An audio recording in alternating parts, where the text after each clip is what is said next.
That's not how to hold the... A voice cut through the silence like a command. An older man stepped forward, snatching the rifle from Emily's hands in front of dozens of onlookers. "Sweetheart, that's not how you hold a gun," he said loud enough for everyone to hear, mocking, condescending. Laughter erupted. A few phones were already recording. Someone whistled, "Who let the housewives in here?" Emily stood still. She didn't fight back. She simply adjusted her sleeve, picked up the rifle again, and smiled. A faint smile, but one that those who mocked her would never forget. If you were Emily, what would you do? 1. Fire back immediately and prove yourself from the start. 2. Stay silent. Wait for the perfect moment to strike back unexpectedly. Comment below the video. Which do you choose? 1 or 2?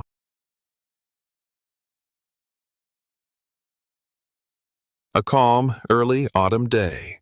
A worn-out Honda Civic rolled to a stop beside a small riverside apartment building in Colorado. Emily, Carter 32, had just moved to Austin 6 months ago, a new place, a new life, after losses too deep to name. Each morning she woke up early to brew coffee, get her 16-year-old son Liam ready, and then head to Oak Ridge High School where she worked as an administrative assistant. To most people, Emily seemed like a simple woman, quiet, tidy, always willing to help when needed. But behind her soft smile and perfectly filed folders was a past she had tried hard to bury. A past no one could have imagined, especially not the people at the shooting range that day. Afternoons at their small apartment on Riverside Drive were usually peaceful.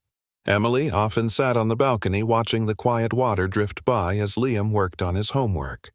These moments were the invisible reward for her silent sacrifices.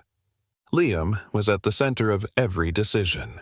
A smart kid, sometimes stubborn but always thoughtful toward his mother. "You used to be good at shooting, right?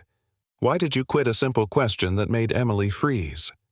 Under her bed, locked away in a metal box, were the remnants of another life, an old military ID, a faded black-and-white team photo, and a silver ring with an inscription nearly worn away with time.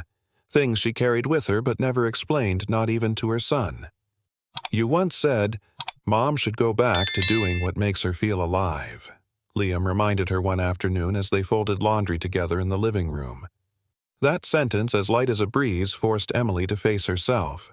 How long had she abandoned the strongest part of who she was just to be a safe mother? She had forgotten the feel of cold metal beneath her palms, the slow breath before a perfect trigger pull. She looked at Liam, his eyes full of trust. He didn't know the blood-soaked memories. But he was the one pulling her out of the dark. Emily opened her laptop and typed into the search bar Lonier Shooting Club. Spring Competition Registration. A red banner flashed across the screen. 23rd Annual Spring Marksmanship Challenge, open to public. Emily paused for a moment, her finger hovering over the words, "Register now," as if she were touching something old, yet familiar. She entered her details, hesitated briefly before selecting Expert Division. One deep breath, then she hit Enter. $45 deducted from her account, a small fee, but for her it was a quiet promise to return to who she really was. "Just going to check it out," she told Liam, trying to hide her smile. But her son looked back at her, knowing full well his mother wouldn't just watch from the sidelines. In his eyes was belief and expectation. And Emily knew there was no turning back now. There was no turning back. On the morning of the competition, Emily drove to Lonier Shooting Club, a sprawling complex tucked away on the outskirts of the city. She wore a simple button-up shirt, dark jeans, and had her hair neatly tied back. No makeup, no jewelry, except for an old silver ring. The parking lot was packed with SUVs and pickup trucks, mostly driven by middle-aged men in shooting jackets, laughing and chatting casually. When Emily stepped out of her car, dozens of eyes turned her way, part curiosity, part disdain. "Maybe she's here looking for her husband," someone sneered. Emily walked straight to the registration table, handed over her documents, and quietly accepted her contestant number. She clearly heard the whispers behind her, but didn't turn around. The shooting range unfolded wide before her, divided into multiple numbered lanes. Emily was assigned to lane 12 all the way at the end, against the wall, dimly lit with uneven flooring. "That lane's under maintenance, isn't it?" a man asked one of the staff. "It'll do for her," the other shrugged. No one bothered asking Emily. While checking her gear, she requested to borrow a standard rifle since she hadn't brought her own. The equipment clerk handed her a scratched-up Remington 700. "Good enough for a woman," he smirked. Emily took the rifle, inspecting each component with the ease of old habit. Her hand brushed over the worn wooden stock like waking up a long-sleeping memory. From behind, someone called out, "Just don't scratch the targets, lady." A whistle blew, signaling the start of the safety briefing. The contestants quickly gathered near the main field. Emily stood silently at the edge of the crowd, surrounded by a sea of baseball caps and hunting jackets. The range marshal, a former cop named Bill, started calling roll. When he got to Emily's name, he skimmed past it twice before squinting up. "Ah. Carter. Right, our special female guest today." The air around shifted. A few smirks. Emily raised her hand without saying a word. Bill continued the safety instructions, but his eyes remained fixed on the male participants, ignoring every hand Emily raised. When she repeated a question about elimination rules, he sighed and shook his head. "If this is too complicated, you're welcome to just sit and observe." Emily swallowed her anger. Not because of the words, but because of the looks around her: pity, mockery, doubt. But she had learned one thing in the military: the harder they try to push you down, the deeper you breathe and the firmer you stand. After the briefing, the contestants were given 20 minutes to prepare at their assigned lanes. Emily quietly brought her rifle to lane 12, the farthest edge where uneven floor tiles and slanting sunlight made balance even more difficult. She unpacked her hearing protection and safety glasses. Her movements were decisive, never rushed. The years of training returned to her in every motion. But as she started adjusting her stance, a group of men several lanes over began whispering, then laughing. One of them pointed, "Look at her! Thinks she's doing yoga or something." Emily took a deep breath. Her hands stayed steady. Her eyes locked onto the distant paper target. It wasn't that she didn't hear them, she was simply too used to being judged before firing even a single shot.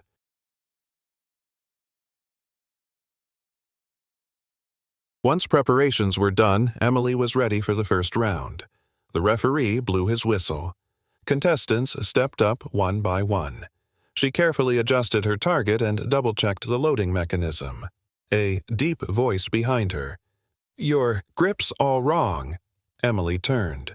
An older man, Mike Thompson, yanked the rifle from her hands without even asking. "Sweetheart, if you shoot like that, you'll just end up shooting yourself in the foot," he said loud enough for the people nearby to burst into laughter. Emily stood frozen. Before she could react, phones were already raised recording. Someone added, "Women like her belong in the kitchen, not here." The air thickened with mockery and snickers, but Emily didn't respond. She quietly took her rifle back and returned to lane 12. The silence in her eyes made Mike pause just for a second. As Mike walked off, Emily knelt to pick up her Remington 700, gently brushing dust from the stock. The jeers still echoed behind her, but she had long learned to let noise pass through her like wind across a canyon. She looked ahead, target 12, 100 meters away. Sunlight slanted across the field, blurring the outer edges of the target. Far from ideal conditions, and she knew it wasn't accidental. A younger man approached, smiling politely. "Need help figuring out the course map. It can be confusing for newcomers." Emily nodded slightly. He explained, but pointed her the wrong way. Emily thanked him and turned. Behind her, muffled giggles sent her off course already. She closed her eyes for a few seconds, then turned sharply and walked straight back to lane 12. Every step deliberate, as if pre-calculated. The referee began calling out lane numbers for the first shooting round. When he reached lane 12, he paused, then spoke into the mic. Carter. You ready?" His tone laced with open sarcasm. Emily nodded and adjusted her posture. She lay prone on the mat, feeling the rough concrete under her elbows, her eyes laser-focused on the scope. All sounds around her faded, leaving only her breathing and the warmth of the rifle barrel. Bang! The first shot rang out not hers but from the next lane. A few spectators chuckled. She hasn't even pulled the trigger yet. Emily didn't react. She was counting her breaths, each second passing like a countdown to a moment only she understood, and then she fired. The bullet hit metal. Clean shot, near bullseye. But no one clapped. They were too busy searching for reasons to ridicule her next shot. Emily loaded the second round. The air around lane 12 felt thicker now. The laughter had died down, replaced by whispers of confusion. She didn't notice or pretended not to. Her palm gently gripped the worn wood shoulder. Lowered eyes locked onto the center ring. Bang, shot 2. Then shot 3. Both hit high-value zones. Not dead center, but accurate enough for any seasoned shooter to acknowledge. A few contestants nearby started glancing over. One man tilted his sunglasses to get a clearer look. A quiet voice asked, "Was she trained?" Emily didn't answer or chose not to. She continued. Shot 4, then 5, all 5 within the inner ring. A strange silence fell across the shooting line, but the judges were not silent. They moved in with magnifiers, inspecting every target. One judge shook his head. Not clean enough, no max points. Emily's brows twitched slightly. The bullet clearly cut into the bullseye ring. Still, she said nothing. Just adjusted her rifle. The contest wasn't over, and she wasn't done shooting. As the first round ended, Emily quietly packed her rifle and left the lane. She didn't need to see the score. She already knew she'd been pushed to the bottom of the rankings despite her accuracy. The break area buzzed with chatter. Groups of male shooters gathered drinking water and laughing, casting glances her way. Emily walked past them like they were target silhouettes, no reaction, no response. But her phone vibrated. A message from Liam. "Mom, you okay? People at school saw a clip of you. They're being jerks." Emily stopped. Her chest tightened. Not because they mocked her, but because it had reached her son. She took a deep breath and typed back, "I'm okay. Just focus on your day. I got this." Then put her phone away, gripping the rifle tighter. Not to win, but to keep her promise to be an example for her son. The organizers announced that round 2 would begin in 10 minutes. Emily returned to lane 12. The sunlight was now harsher, reflecting off the rifle like fire. She was adjusting her scope when a voice spoke beside her. "Hot day, huh? Want me to show you how to properly rest the barrel?" It was Ray Dalton, the head referee. His tone sounded polite, but his eyes carried a familiar condescension. Emily smiled slightly. "Thanks, I'm good." He shrugged, pulled out his notepad, then suddenly pointed at her position. "Lower your knee." Safety, regulation. A few contestants turned to watch. One of them chuckled. "Here we go again." Emily didn't argue. She adjusted her posture exactly as instructed, even though she knew her previous form was fully compliant. She had no intention of debating. She would answer another way with the precision of her bullets. Several contestants turned to look. One chuckled. "Here we go again." Emily didn't argue. She adjusted her posture exactly as instructed, even though she knew her stance was completely valid. But she wasn't here to argue. She would respond in another way with bullets that flew straight. Round 2 began. Emily lowered herself, focused fully on the target ahead. This time, several eyes were already on her from the very first shot. Bang! The gunshot rang out a clear bullseye. The referee said nothing. Second shot, third, fourth, all hit the inner circle. The whispers grew again, but this time they weren't mocking, they were curious. "Where did she train?" someone asked. By the time Emily fired her 10th shot, the scoreboard showed she had outperformed at least 60% of the competitors.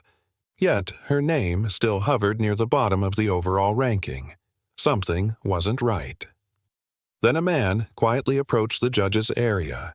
It was Mike Thompson. He stood behind the official's, eyes fixed on Emily's target sheets. It seemed he was beginning to doubt the very system he'd helped uphold. As Emily began packing up her rifle to leave the lane, a voice echoed over the loudspeaker. "Contestant Carter, Please remain at the range for score verification." She stopped and turned. Her eyes met Mike Thompson's, no longer filled with arrogance but hesitation. He held a clipboard, exchanging words with Chief Referee Dalton while glancing at Emily's bullet-riddled target. "We need to review the scoring criteria for the last round," Dalton announced. Voice strained. "There may have been a mistake." The crowd murmured. Some shook their heads. A few walked over and clapped Emily's shoulder, surprised. "First time I've seen them recheck a round." "What did you do?" someone asked. Emily answered softly, "Hit the target." And for the first time that day, her smile wasn't a defense, it was a statement. While waiting, Emily stood silently near the edge of her lane, one hand resting lightly on her rifle. The crowd gradually gathered behind her, not whispering insults but murmuring curiosity, even silent admiration. A technical officer arrived with a digital caliper to measure her target precisely. Each of Emily's shots, clustered near the center, was examined under magnification. Mike Thompson stood close by, watching each measurement with a thoughtful gaze. 7 bullseyes, 3 near the edge, qualifies for maximum score, the technician reported. Dalton swallowed hard. We'll revise the score accordingly." Mike said nothing, but something flickered in his eyes, perhaps acknowledgement or guilt. Even he wasn't sure. Emily nodded faintly. She didn't need an apology. The truth was speaking for her. The updated score was displayed. The digital board lit up Emily Carter, top 5 after round 2. The crowd stirred this time. There was no denying her ability. A man wearing a baseball cap approached. "My name's Darren, 3-time champion here. Never seen anyone make the judges backtrack like you just did," he said, half joking as he extended a hand. Emily shook it, eyes steady. "I didn't make anyone do anything. I just shot." In that moment, the silence between them wasn't awkward, it was respect. Darren nodded slightly, then walked away. Emily knew that today he had relearned what real elite meant through a different lens. From across the field, she spotted Mike Thompson still standing with arms crossed, quietly watching her. The next round would be sudden death. No more bias, no more margin for error. Only truth and the bullet that hit its mark. Spectators crowded around the shooting field. The heat wasn't just from the Texas sun, it was from the tension of the sudden death round. First match, Emily versus Jason Rivers, last year's runner-up and a rising young marksman. The club's announcer held the mic, a former champ versus a single mom. This is going to be interesting. Emily stepped into lane 6. Jason glanced at her, his expression a blend of condescension and confusion. "Ready," the referee called. Emily raised her rifle, breathing deep. In her mind, Liam's voice echoed, "Why don't you prove them wrong from the start? Bang! First shot bullseye." Jason followed another bullseye. The duo continued, but this time no one laughed. Each gunshot became a heartbeat strung tight between two worlds, the old and the new, and Emily. She was the rhythm forcing the old world into silence. The echoes of gunfire rang through the range each round, tightening the tension like a drawn bowstring. Emily and Jason were tied after the first 4 shots. Every eye was fixed on them. 2 unexpected challengers rewriting the script. 5th round, Jason's shot veered slightly off-center. Gasps rippled through the audience. A chance opened for Emily. She didn't hesitate. Posture, solid breath, steady. Her trigger finger moved with the grace of a muscle memory long dormant. Bullseye. The scoreboard displayed the gap. Jason's composure cracked while Emily, silent and focused, gave no celebration. Just a small nod, as if to confirm to herself, "I deserve to be here." In that moment, the entire crowd fell quiet. No mockery, no doubt. They weren't watching the woman shoot anymore. They were witnessing a warrior rise. Final shot, the one that would determine who advanced. Jason pulled the trigger. The bullet drifted slightly to the right, just enough for an average score. His eyes flicked toward Emily, part worry, part resignation. Pressure had done its work. Emily lowered her shoulders, took a long breath, then locked eyes on the target. The world around her disappeared. She wasn't shooting for the crowd, not for the win. She was shooting for all the years she'd swallowed her pride in silence. Bang! Once again, the bullet pierced the center, a perfect, clean hole through the bullseye. Applause followed, not wild, but unified, a gesture of respect. Emily removed her headphones and stepped out of the lane, her gaze unwavering. Jason slowly approached, extending a hand. "I guess you're not exactly a newbie." Emily shook his hand with a soft smile. Just came back at the right time. After the match, Emily walked toward the break area, a stretch of worn plastic chairs stained with old paint, a jug of ice water sweating in the heat. She bent down to pour herself a cup, her hands still trembling slightly, not from fear, but from leftover adrenaline. A group of middle-aged men approached. Leading them was Gary Hoffman, club president. He had once scoffed when her name appeared on the list. "Ms. Carter," he began, voice lower now. "We didn't expect this." Emily said nothing. She simply raised her cup and sipped slowly. A woman in the group chimed in. "You served, didn't you?" She nodded slightly. "I used to shoot to survive. Today, I shoot for honor." That line silenced them all. In the fading afternoon light, Emily stood tall like a warrior who had just cleansed years of humiliation with her own precision. The next round was approaching. Emily returned to the equipment station to check her gear. The manager handed her a new Remington Modern and finely tuned. "This one's been optimized. Someone suggested you use it," he said, glancing toward Mike Thompson, who stood at a distance and gave a small nod. Emily weighed the rifle in her hands, then smiled. "I'm used to the old ones, but maybe it's time for something new." As she walked back to the competition lanes, many eyes followed, no longer filled with doubt, but anticipation. The club MC's voice rang out over the loudspeakers, and now the semifinal begins. A new face, but no longer a stranger. Emily Carter up against the seasoned veteran Steve Hall. Once again, Emily stepped toward the firing lane. But this time she wasn't just representing herself, she was standing for everyone who had ever been misjudged based on appearance alone. Steve Hall, the veteran opponent with salt and pepper hair. Tall stature and the composed presence of a former Marine, walked to his lane with the poise of a battle-tested marksman. His gaze held no mockery, only precise assessment, as if he finally faced a worthy adversary. The two nodded to each other. No words wasted. Semi-final match, 5 shots each. Highest total score wins, the referee declared. First shot, Steve fired quickly, cleanly, near perfect. The crowd murmured approval. Emily stood still, then raised her rifle. A single breath, a single shot, dead center. They continued taking turns like two experienced dancers, each bullet a tense step in a high-stakes waltz. By the final round, they were tied. The pressure was razor-sharp. Steve glanced toward Emily and gave a subtle nod, not a greeting, but a gesture of respect. She returned the nod, then gently pulled the trigger. The final shot rang out one sound to decide it all.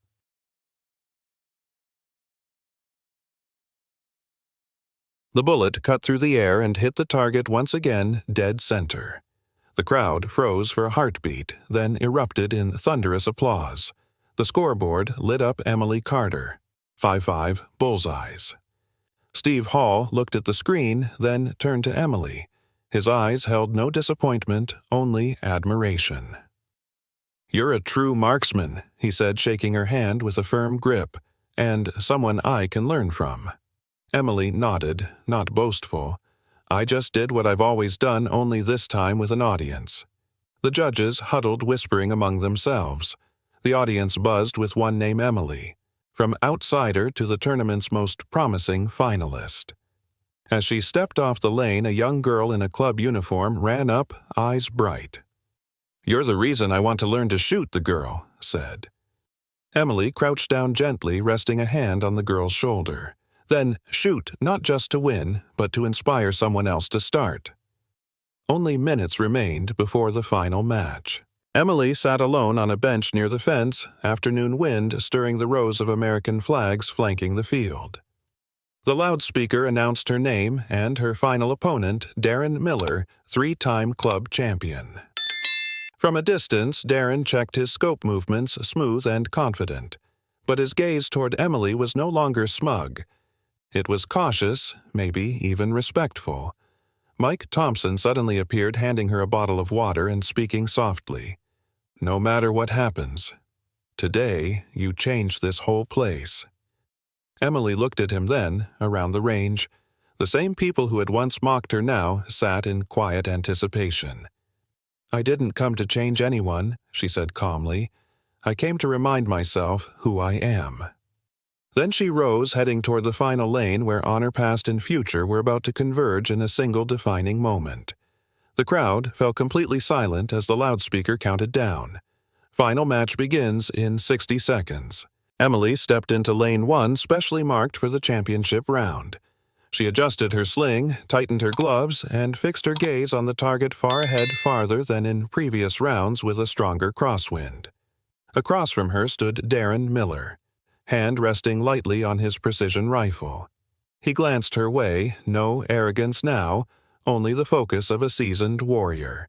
They didn't greet each other with words, just a single look, clear and simple. "Let's give it everything." The referee gave the signal. Emily raised her rifle. Her stance was solid. She didn't hear the crowd. She didn't feel the weight of the competition. Only her breath, the flight of the bullet, and the target. Bang! The first shots rang out from both sides almost simultaneously. The crowd held its breath, eyes locked on the digital scoreboard as it began to update. On the digital scoreboard, both names lit up Darren Miller. 10, Emily Carter, 10. Both had hit the bullseye with their first shot. The crowd stirred not with surprise but with exhilaration. This was a true clash between legacy and defiance, and it was reaching its peak. Second shot, Darren fired first. The bullet drifted slightly right, still within the bullseye but brushing the edge. Emily took careful aim. Her heartbeat slowed. Her finger squeezed the trigger. Dead center. Scoreboard. Darren, 10. Emily, 10. Third shot. Darren steadied himself, fired quickly. Center hit. Emily answered another bullseye. Neither was backing down. Sweat beaded on Darren's forehead. His reign was under threat by a woman the crowd once dismissed. Penultimate shot, the referee announced. The air grew thick with tension. Emily gently brushed the old silver ring on her finger, a silent reminder of her past and the strength that had never left her. The referee raised his hand, signaling the next round. Darren aimed carefully, but there was a slight hesitation, and he fired. The bullet landed in the inner ring, just a few millimeters off center. A murmur swept through the crowd. The pressure was cracking the old champion's composure. Emily took aim. Her mind was calm, breathing even. One shot, perfect bullseye. The scoreboard updated Darren. 9. Emily, 10. The audience erupted. Some stood and clapped. Final shot. "This one decides the championship," the referee announced. Darren took a deep breath, wiped sweat from his brow, trying to regain control. Emily didn't look at him. She didn't glance at the crowd. Her eyes were locked on the target as if she was alone with it. The late sun streamed through the flags, casting a soft glow on her cheek. But the light in her eyes wasn't from the sun, it was from belief. This wasn't just a competition anymore. It was a moment to redefine who she was and what she stood for. Darren raised his rifle, his hand trembling slightly. The pressure from the crowd, the expectations, the crumbling of his title weighed heavily on the man who had held the cup 3 times. He fired. The bullet struck the 9-point ring. A collective gasp rippled through the crowd. Emily's turn. Nothing changed, same stance, same breath. But this time she closed her eyes for 1 second. Then refocused. Bang! The target shook. The system processed and displayed the result. Perfect bullseye. The shooting range exploded with applause cheers echoing from every corner. The scoreboard lit up in bold letters, Emily Carter, 2025 champion. Darren removed his shooting glasses and stepped over to shake her hand. "You didn't win just because of skill. You won because of resilience," he said sincerely. Emily smiled. "I didn't come to win. I came so I wouldn't have to lower my head anymore." As the cheers faded, Emily stepped off the shooting lane, slowly removed her gloves, and took a deep breath as if to hold the echo of victory in her chest a little longer. Her son Mason ran down from the stands, eyes sparkling with pride he could barely contain. "Mom." "That was amazing." Emily knelt and hugged him tightly. "Thank you, sweetheart. You're the reason I'm here." The crowd began to gather around no more mockery, only looks of respect and genuine congratulations. Some who had once scoffed now whispered among themselves, ashamed but nodding in quiet acknowledgement. An elderly woman in a volunteer's uniform came up and took Emily's hand. "You reminded me that we should never let others define our worth." Emily smiled, gently squeezing her hand. "I just aimed and shot, but this time I aimed at something bigger prejudice." On Lanier Club's homepage, the top post was a photo of Emily on the winner's podium, not just as a champion, but as the symbol she had become. Local news picked up the story. Evening broadcasts replayed the moment she raised her rifle, breathed, and pulled the trigger to victory. But the most shared clip wasn't her final shot, it was her hugging her son amidst the applause. Among the hundreds of comments online, one line was repeated over and over: "She didn't just shoot, she shattered stereotypes." That night, Emily sat in her small apartment, laptop open as she read the articles. Mason had fallen asleep against her shoulder. On the table lay her gold medal and an old photo of her father, the man who once taught her to shoot. She whispered, "I hope I made you proud, Dad." The next morning at the elementary school where she worked, Emily was no longer the quiet Ms. Carter from administration. Colleagues, teachers, even students paused to greet her with admiration in their eyes. A group of fifth graders ran up, led by Lily, the usually shy, quiet girl. "Ms. Carter, my mom said I should be brave like you," Lily said, holding out her hand. Emily knelt and took the small hand. "You already are brave. You just have to believe it." In the teacher's lounge, the principal was waiting with a small bouquet. "The school is proud of you. You don't just teach through paperwork. You teach through action." Emily smiled, moved, but composed. She didn't say much because sometimes being a living example speaks louder than any lesson plan. That evening, Emily received an email from the Lanier Club's board. The subject line was simple: "Thank you." Inside was a formal invitation she was asked to return as a guest coach for the Summer Youth Marksmanship program. Attached was sponsorship info from a veterans fund and a list of registrants. Nearly half of them were girls. Emily sat in quiet reflection, not because of the honor, but because she realized she hadn't just won a competition. She had opened a door for others to walk through. Mason, sitting beside her, looked at the list and grinned. "You're going to teach all those girls to be the best shooters? Right?"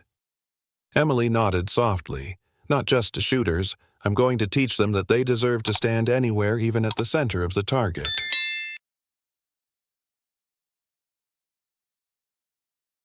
A few weeks later, the first day of the summer training program began. Emily stood at the center of the practice range wearing the club's polo shirt, her hair neatly tied back. In front of her were nearly 30 teens, boys and girls alike, eager, awkward, curious. Beside her stood Mike, the former coach who once dismissed her. Today, he was a voluntary assistant. "Ready." "Coach Carter," he joked lightly, with no trace of the old bias in his voice. Emily nodded. More than ever, she stepped forward and addressed the group, voice steady. "We're not just here to learn how to shoot. We're here to learn control, patience, respect, and trust in ourselves." The kids watched her intently. Lily, the shy little girl from elementary school, stood in the front row, gripping her practice rifle with both small hands. "Lesson 1, Emily said. Never let anyone else define your ability." The session ended in laughter and golden afternoon light. Some students stayed to ask extra questions. Others lined up to take photos with the now famous Coach Carter. Mike packed up the gear and looked over at her. Do you think what you did today will actually change how adults think? Emily paused. Maybe not all of them. But if these kids grow up believing that everyone deserves respect, then everything will be different. Mike nodded, eyes thoughtful. Took me years to learn that. You did it in one day. Emily smiled as she lifted the last ammo case. One day, and a lifetime of being underestimated. They walked off the range together, behind them a group of kids sharing snacks Emily had prepared herself. It was just another afternoon, but the start of a long-lasting shift. A week later, Emily was contacted by a national TV network. At first, she declined the interview, but after seeing Mason scribbling away at an essay titled My Hero, she changed her mind. The shoot took place right at the Lanier Range. The cameras quietly captured her helping Lily adjust her stance, then Mason guiding a smaller group at the back. No scripted lines, just real quiet moments. A reporter asked, "What gave you the courage to do all this even when people laughed at you?" Emily looked directly into the lens. Because I was once a kid who needed someone to look up to. Now I'm just trying to become what I didn't have. The segment aired during prime time. By the next morning, hundreds of emails had poured in from mothers, veterans, even students asking to join the next season's program. Emily didn't need to go viral. She just wanted a generation that wouldn't grow up under the shadow of judgment. One quiet weekend evening, Emily sat on the balcony with Mason watching the sunset over the Colorado River. Each held a mug of hot cocoa soaking in a rare piece. Mason suddenly asked, "Do you ever regret not telling everyone sooner?" Emily shook her head, still looking out toward the horizon. If I had told them from the start, they'd never realize they were wrong. Sometimes silence is how people reveal their own prejudice. Mason nodded, then looked up at her. "I'm proud of you, Mom." Emily turned to him smiling. "I'm proud of you too, and of everything you'll do, because you know you have the right to do anything." In that moment, neither needed to say more. They had overcome not just a competition, but a life lived in quiet denial. On the final day of the training program, the Lanier Range was unusually silent. No laughter, no chatter, only the focused stillness of 30 kids preparing for their final test around Emily called the confidence shot. Emily stood in the back, quietly observing. Mike and a few other instructors watched in silence, pride evident in their eyes. When the first shot rang out, Emily closed her eyes gently, feeling each vibration like the steady rhythm of her own heartbeat. Mason was the last to step up. He didn't flinch. He didn't hesitate. The bullet struck the center of the target perfect. Emily said nothing. She simply wrapped her arms around him. As the others began to leave, a younger student ran up and asked Miss Carter, "Do you think I can be like you one day?" Emily knelt down. Her smile, soft and warm. "No, you'll be yourself, but just as strong as me. Maybe even stronger." The end wasn't a closing bell, it was an open door. For Emily, her journey didn't end when she hit the bullseye. It began the moment she stood back up, dared to hold the rifle again, and reclaimed herself. If you were, Emily, would you choose silence or speak up? 1. Stay silent and let actions speak. 2. Speak up from the start to demand justice. Share your choice in the comments, because sometimes the story of one seemingly ordinary woman can change how the whole world defines true strength.